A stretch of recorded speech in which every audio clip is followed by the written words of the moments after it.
Bonjour et bienvenue sur le podcast Bouger pour grandir, le podcast qui parle de motricité et le petit cousin du livre du même nom, Bouger pour grandir, un livre sur le développement moteur des enfants de 0 à 8 ans. Dans l'épisode d'aujourd'hui, on réfléchit d'une part à la pertinence et d'autre part aux enjeux de l'intervention pour la prise du crayon au fil des âges. C'est avec, bien oui, ma collègue ergo, Véronique Grandmont, que j'ai eu cette discussion ô combien stimulante, vous verrez, lors d'un de nos événements live.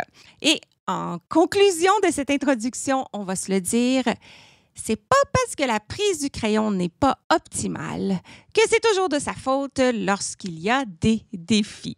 Alors, on se lance, débutons ce sujet important. Bonne écoute! Et juste au cas où ceci est ton premier épisode, Bouger pour grandir est conçu pour stimuler les réflexions et répondre aux questions des professionnels de la santé, de l'éducation et bien sûr des parents qui accompagnent les enfants dans leur développement moteur, mais pas que. Et moi, je m'appelle Josiane Caron-Santa, je suis ergothérapeute québécoise, canadienne, formatrice internationale dans le domaine du développement de l'enfant et surtout passionnée de faire connaître la facette pédiatrique de mon métier, l'ergothérapie. Merci d'être ici et sans plus tarder, poursuivons avec l'épisode d'aujourd'hui. Super. Il y a beaucoup de besoins dans le domaine des défis avec l'écriture et de là, la prise du crayon ressort souvent comme un besoin. En fait, c'est ce qu'on voit le plus, lorsque on voit un enfant qui a des difficultés avec son écriture, donc la trace. La première chose qu'on peut émettre comme hypothèse, si on voit une prise du crayon qui est peut-être pas fonctionnelle ou typique, il faudrait peut-être changer la prise du crayon, c'est peut-être elle la responsable. Hein? Alors, est-ce qu'on intervient souvent là-dessus? C'est-tu quelque chose, toi, dans ta pratique, Véronique, qui est revenu souvent, que tu t'es retrouvé avec un objectif au plan d'intervention qui visait améliorer, changer, modifier la prise du crayon? Moi, à quoi ça me fait penser, les intervenants qui travaillent en préscolaire avec les jeunes enfants, ils ont un gros groupe à s'occuper, puis ils ont pris comme une photo de quelque chose qui était marquant pour eux. Mais ultimement, nous, en ergo, ce qui est intéressant, c'est qu'on a comme l'opportunité de voir ce qui se passe quand l'enfant a un crayon dans les mains, puis de l'observer pendant qu'il s'en sert. C'est pas juste une photo dans le temps de dire « Ah tiens, je vois qu'il ne tient pas son crayon comme il faut », mais parce qu'en ergo, on s'intéresse à la fonction. Bien évidemment, il y a ce facteur-là. Fait que oui, ça m'est arrivé d'avoir des intervenants, des enseignants qui trouvaient eux, c'était leur premier son de cloche. Mais ils n'ont pas vraiment le temps de rester à côté d'un enfant puis de passer plus de temps à voir est-ce que ça a un impact ou ça n'en a pas, tu sais. C'est vraiment intéressant parce que oui, effectivement, la prise du crayon, c'est pas quelque chose de statique lorsque on considère son impact. Il faut voir comment elle sert l'enfant durant la tâche, durant différents types de tâches aussi et au fil du temps. Et par ça, je veux dire qu'une prise du crayon fonctionnelle à 3 ans pour gribouiller ou faire des formes simples n'est pas nécessairement représentative de la fonction de cette même prise du crayon-là lorsque l'enfant va débuter des lettres un petit peu plus tard ou même avoir à écrire des textes complets pendant plusieurs minutes, voire heures à un moment donné. Alors, la prise du crayon va se développer graduellement au fil de l'utilisation, au fil du développement de la motricité fine de l'enfant. Mais elle doit rester collée sur son utilité finalement. Oui, c'est vrai. Il y a aussi le facteur individuel. Chacun a une anatomie propre à chacun. Puis des fois, c'est le constat que oui, c'est pas typique, mais ça fait l'activité qu'on a besoin de faire. Puis il n'y a pas le produit final, il a l'air de ce qu'on veut que ça a l'air. Tu sais, on pourrait se poser la question, qu'est-ce qui pourrait arriver si on fait un scénario, aperçoit un enfant qui a une prise de crayon atypique, Puis, dans le fond, personne ne fait rien. On fait pas d'intervention. Qu'est-ce qui pourrait arriver? OK. On voit que la prise du crayon est atypique, mais on s'en préoccupe pas. Donc, on n'intervient pas. Tout le monde est différent, puis tout le monde peut écrire d'une façon différente. Mais est-ce que ça vaudrait la peine de vérifier si, justement, il fait ce qu'il devrait faire à l'âge où il est rendu? Ou... Ça aurait été intéressant que tu présentes ce scénario-là juste avant tout ce que j'ai dit qui a précédé. Justement, oui, mais c'est très pertinent parce que est-ce qu'il fait ce qu'il est supposé de faire à l'âge où on l'observe? C'est une chose. Puis effectivement, ça se peut et on pourrait se dire il n'y a pas de pression d'urgence d'intervenir à ce moment-là parce qu'il n'y a pas de situation de handicap. C'est ce qu'on dirait en ergothérapie.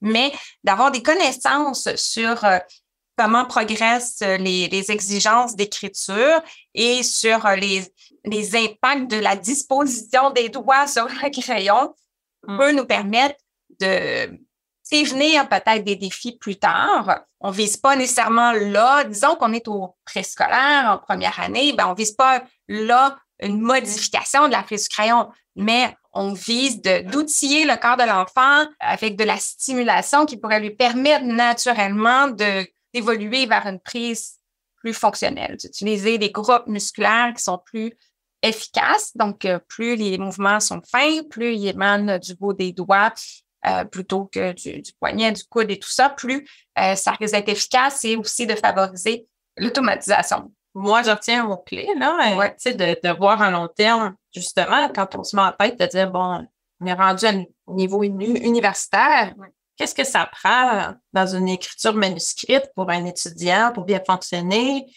D'avoir cette vision longitudinale-là, c'est effectivement intéressant pour déterminer dans quelle fenêtre de window of opportunity, dans quelle fenêtre on devrait intervenir.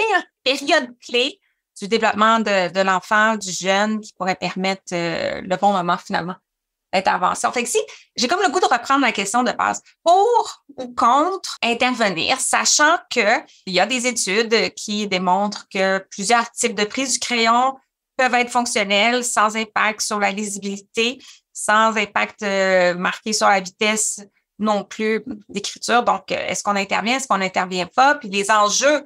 Intervenir pour une prise du crayon, ça implique lui demander de faire un changement d'habitude. Et à cet effet-là, il y a une question d'âge qui est importante. Plus l'enfant est jeune, plus on peut lui proposer des activités ludiques menant à un changement qui pourrait l'outiller dans le futur.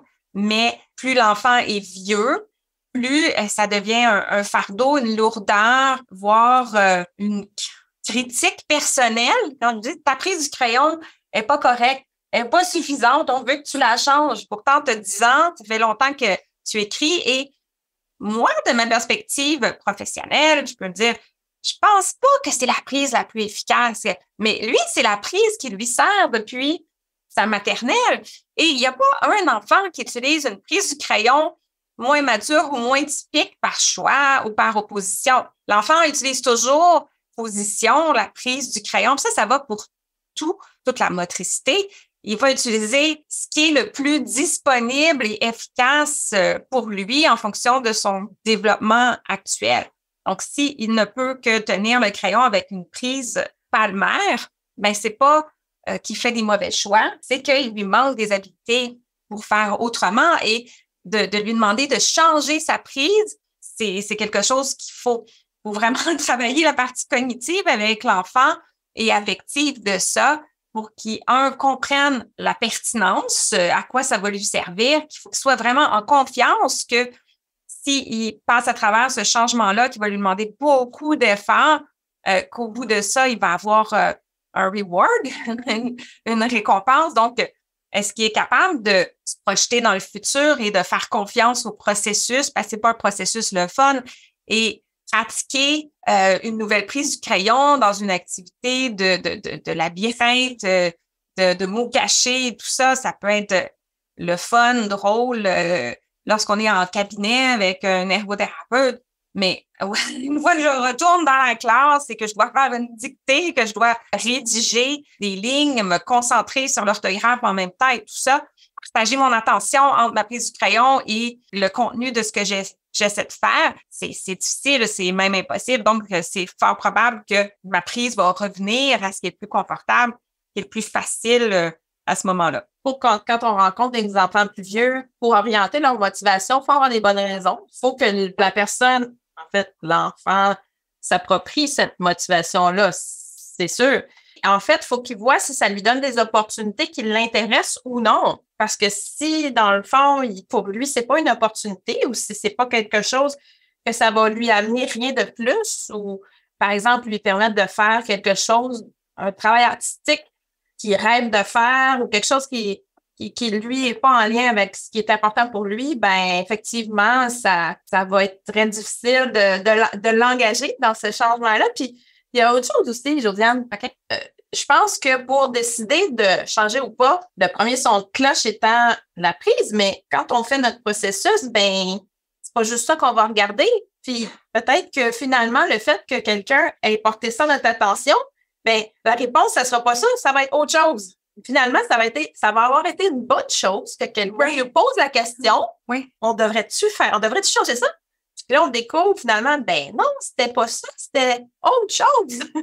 Tout à fait, parce que l'écriture, c'est beaucoup plus compliqué que la manipulation motrice de l'outil scripteur.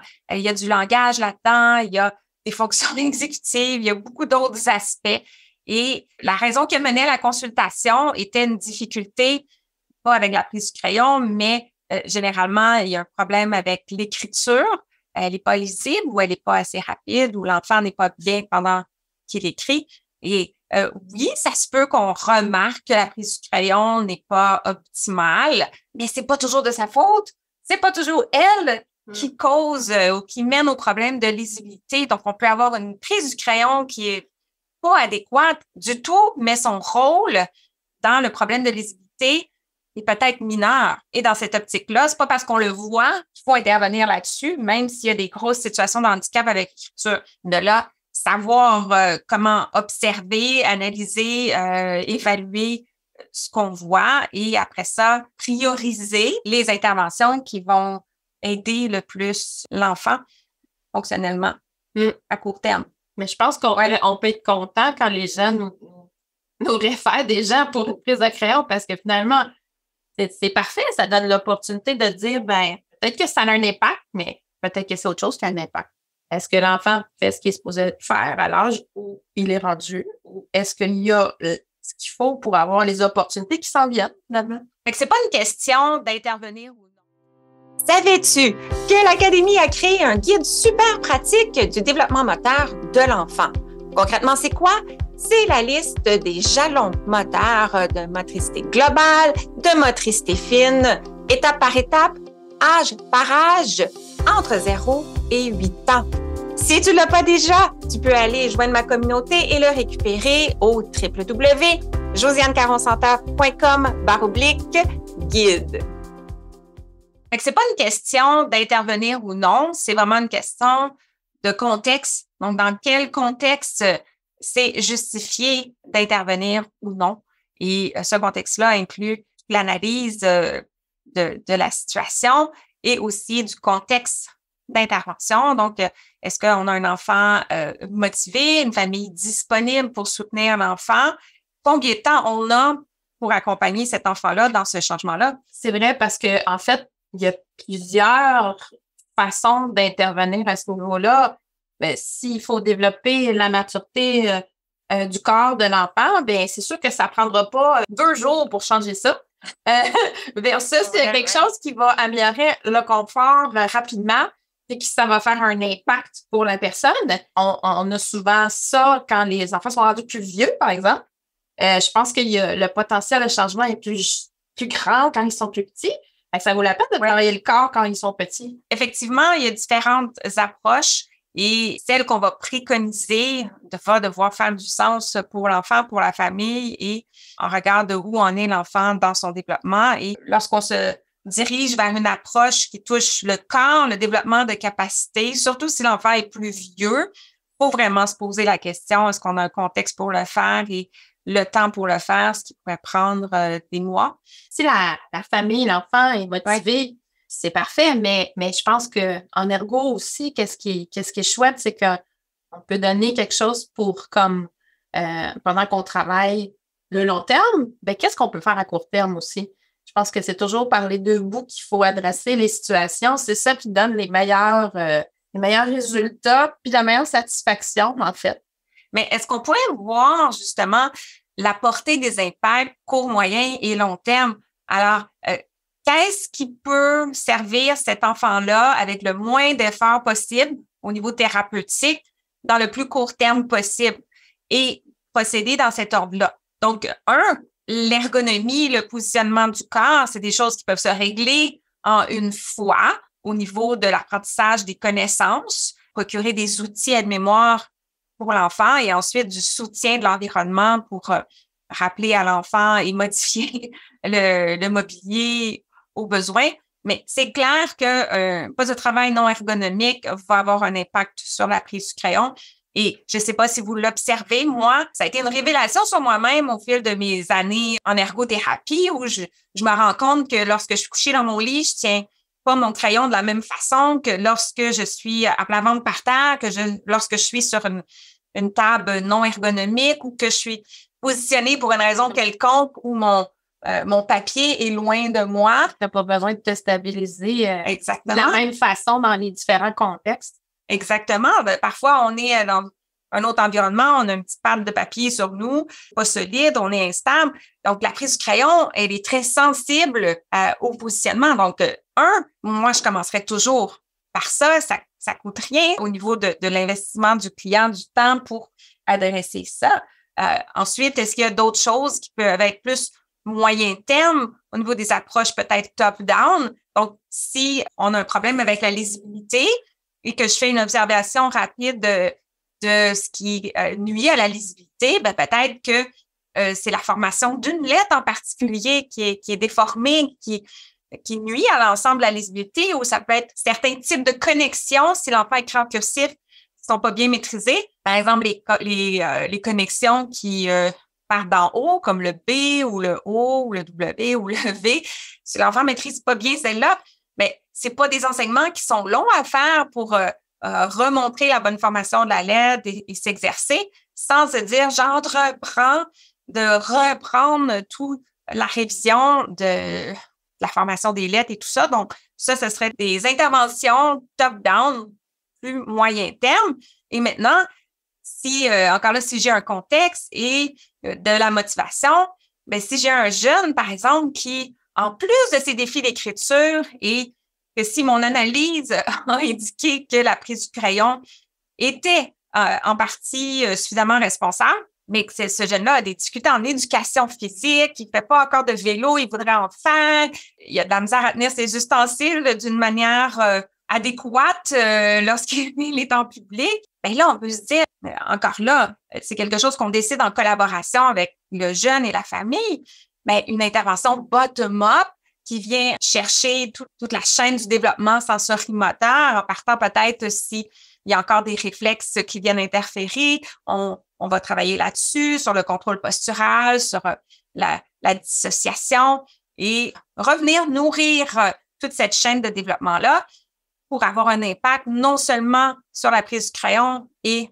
l'aisance à manier le crayon pour l'écriture, mais aussi sur toute la motricité fonctionnelle de l'enfant. Tu sais, quand tu as parlé de réflexe, tu me disais, tu reçois-tu des demandes? Tu reçois-tu des demandes pour les prises de crayon? Ce que j'ai remarqué souvent quand on adressait les questions d'ergonomie, parce que, comme tu dis, c'est des choses qu'on regarde dans les premières choses à regarder. Oui. Mais c'est vraiment intéressant ce qu'on peut, des fois, observer dans les positionnements à la chaise. L'enfant est assis, puis il adopte toutes sortes de postures. Malgré le fait que tu cherches à le positionner, il n'est pas capable de garder ce positionnement-là. De là, je pense qu'à ce moment-là, comme on disait tantôt, ça ne sera pas la prise sur quoi tu vas intervenir. Peut-on essayer de résumer ce qui est ressorti pour répondre à notre question de base, notre débat sur l'intervention? Donc, c'est pas un clair « oui », il faut intervenir, il faut changer ça à tout prix. C'est pas un clair « non » non plus. de se dire, chaque enfant est différent, chaque enfant se développe à son rythme, et ce qui est important, c'est que c'est fonctionnel. Donc, faut remettre d'énergie là-dessus. Donc, moi, j'irais une phrase, faut avoir les bonnes raisons pour la bonne personne. Exactement. Hein, quand même. Et c'est qui la bonne personne? Plus on est jeune, plus on est la bonne personne. Parce que plus on est jeune, plus on a du potentiel d'être, qu'on nous propose des stimulations, qu'on va trouver le fun et on va avoir du plaisir à faire des activités motrices, posturales, motricité fine, qui vont contribuer à mon développement. Donc, ça se fait à mon insu et ça va se répercuter sur l'ensemble de mon fonctionnement. Presque tout ce qu'on fait dans la vie utilise des mains. Donc, intervenir sur la motricité fine quand j'ai 3 ans, ça me rend service. Mais je dirais pas intervenir veut dire plus il y a un problème, on cherche une solution, mais stimuler, procurer des opportunités au niveau de la motricité fine quand j'ai 3 ans, c'est clair que ça peut aider ma prise du crayon, mais c'est clair que ça peut se répercuter sur l'ensemble de mon fonctionnement quotidien, autant avec mon habillage que mes activités ludiques. Donc, plus je suis jeune, plus je suis la bonne personne et aussi plus je suis jeune, moins on sait l'impact d'une prise du crayon atypique. Alors, si je suis face à un enfant du préscolaire qui tient le crayon, par exemple, comme ça, mais il arrive à écrire son nom, c'est pas mal ce qu'on fait au préscolaire, peut-être quelques lettres, on n'a aucune idée comment cette prise du crayon-là, qui a plusieurs caractéristiques qui la rendent moins fonctionnelle, pour être capable de développer des petits mouvements digitaux qui vont permettre d'augmenter la vitesse d'écriture, qui vont faciliter l'automatisation.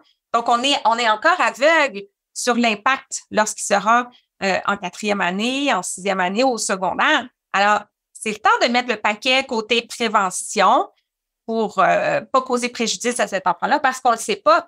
Mais si la personne devant moi a 14 ans, on est un peu plus outillé en information pour se dire, jusqu'à maintenant, oui, il dit que il se sent un peu plus fatigué que les autres, il doit brasser sa main de temps en temps, prendre un peu plus de pause, mais ça a été quand même fonctionnel jusqu'à maintenant et il y a peut-être un petit peu moins de rapidité, mais pas au point que ça affecte ses notes ou son engagement, son plaisir au niveau scolaire. À ce moment-là, c'est pas indiqué d'intervenir, à moins que ça vienne du jeune et qu'ils disent, là, moi, je suis pas bien, je veux pas tenir mon crayon comme ça, pouvez-vous m'aider?